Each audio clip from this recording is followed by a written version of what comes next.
I want to call something to your attention that we all know intuitively, whether or not you've thought about it explicitly. You go around the world and you find times and places where nations have excelled in one subject or another. There's a birth of that period of where they excel, and then there's a peak, and sometimes it drops off, and sometimes they hang on. And so you can ask the culture of that. What was going on in that nation to support those discoveries? And then what happened when they ended? And so I call that sort of naming rights. If you were there first and you did it best, you name things. Particle physics in this country, in the United States, was like going gangbusters after the Second World War. And the discovery of atomic elements, look at the periodic table. There's berkelium, californium, you know, we got half the United States up there in the upper, heavier elements of the periodic table. Am I right there, Sir Weinberg? Okay, I don't wanna That's not because the world liked California or Berkeley. It's because the work was done here. It's because there was an effort to excel in just those subjects. And it shows up in other ways. I'll give you just briefly. You know, part of the naming rights is that you don't have to name it. So, for example, while we didn't invent the internet, we certainly exploited it here in America. We did that sort of first and best. And so your email address does not end in .us. Everybody else is in the world, they got to say what country they came from. We don't. Okay? It's simple, but it's the consequence of being there first and doing it better than anyone had done it before. Do you know that the British postage stamp is the only postage stamp in the world that does not identify the country of origin? Because they invented postage stamps. So why should they have to say what country it is? It's their invention. Okay? Check them out. It's just the facts of this. The constellations of the night sky, it's the Greek and Roman, and it's lasted to this time because they did a really good job thinking that stuff up. All the mythologies of the heavens, that really stuck with us. All right, so I'm going to make a larger point, not to get gratuitous on you here, but September 11th, 2001, as we all know, this was going on in New York City. This is the view outside of my window. I live 4 blocks from ground zero.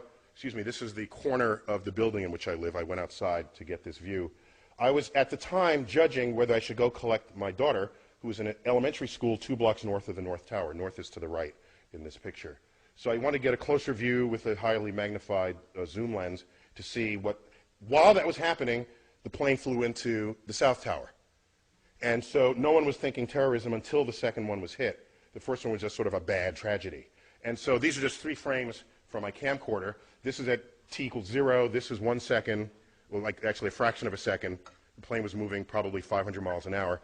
And just to understand, the black building, that black sort of monolithic building, that is 50 stories tall. This is New York City, people. So tall buildings are kind of, they're just all over the place. And that's just a hotel, a 50-story hotel. And it's, the towers are foreshortened because they're the angle at which this is shown. I put these up because a few days after this, President Bush, I don't remember where he said this, on the steps of the White House, in the Rose Garden or at the Capitol, in an attempt to distinguish we from they, the terrorists who flew these planes into the buildings and into the, that went down in Pennsylvania and in Washington, to distinguish we from they, he loosely quotes a phrase out of the Bible by saying, our God is the God who named the stars.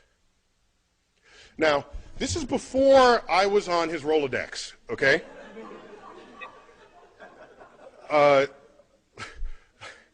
Because I could have helped him out there.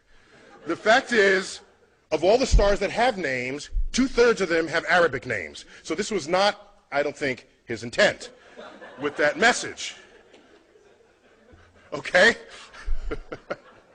While the constellations are Greek and Roman, the names are Arabic, all right? And the list just goes on and on and on and on. And so where does this come from? How does this happen?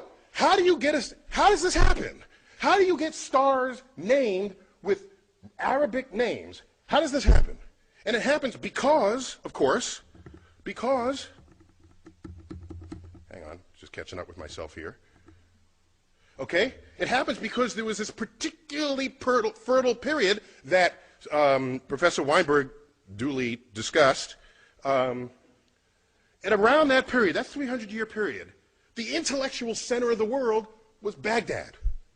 Baghdad. It was completely open to all visitors, all travelers, Jews, Christians, doubters, which today we might call atheists. They were all there, exchanging ideas. All of them. All of them. And it was that period where you had the advances in, like, engineering and biology and medicine and mathematics. All right? Our numerals are called what? Arabic numerals. They ever stop and think about that? You know, in America, do we pause, take pause at this? Why are they called Arabic numerals?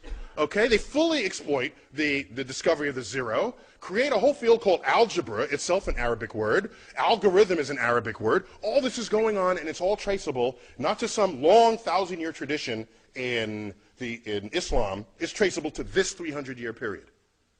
This 300-year period. And then, so they had naming rights. The most expensive, beautifully carved astrolabes come out of this period. There's a great collection of these at the Adler Planetarium in Chicago, if you ever want to check them out. So navigation, celestial navigation, all of this is traceable to this period. And so something happened. And what happened, as was previously described, I was told, and forgive me for repeating from what you might have heard, 12th century kicks in, and then you get the influence of this scholar, Al-Ghazali. All right? And so out of his work, you get the philosophy that mathematics is the work of the devil. And nothing good can come of that philosophy. That, combined with other sort of codification, philosophical codifications of what Islam was and would become, the entire intellectual foundation of that enterprise collapsed, and it has not recovered since. Over that period, all these books were translated into Arabic on a scale not seen since then. And so why am I even going here? Because I'm trying to explain to you that you fast forward, the dangers here is that you fast forward to 21st century America and ask, what influences are we feeling now? Because that period, that naming period in Islam stopped and it never recovered. Because the way of thinking about the natural world, revelation replaced investigation. Okay? So I fast forward to 21st century, and what do you find? You get things like this. Okay? This is in America. All right? So now, what I find interesting is the level of passion that it requires to actually do it. You got to, like, pay for this. Okay? A sensitivity to the money aspect of it. But we all know tomorrow's economies will be founded on innovations in science and technology, and of course that gets cut short if we lose our civilization, as what happened in Islam in 1100. And the last thought I'll leave you with, which concerns me greatly, if you do the math, okay, you know, you look at all the Nobel Prize winners there ever were, some even in this room, and ask how many were Muslim.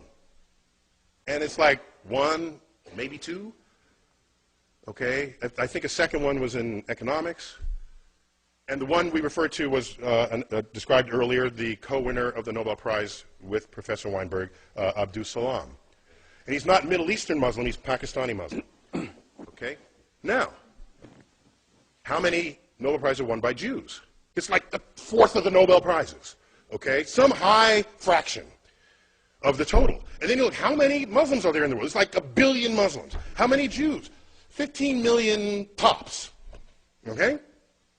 So you could ratio these numbers. Had Islam not collapsed in its intellectual standing in the year 1100, and you just do the ratios, they would have every single Nobel Prize today.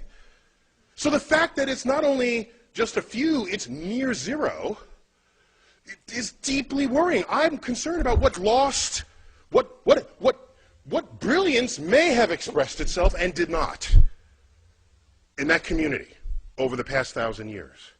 And so what I want to put on the table is why, so that's the end of my talk, but I want to put on the table not why 85% of the National Academy rejects God. I want to know why 15% don't.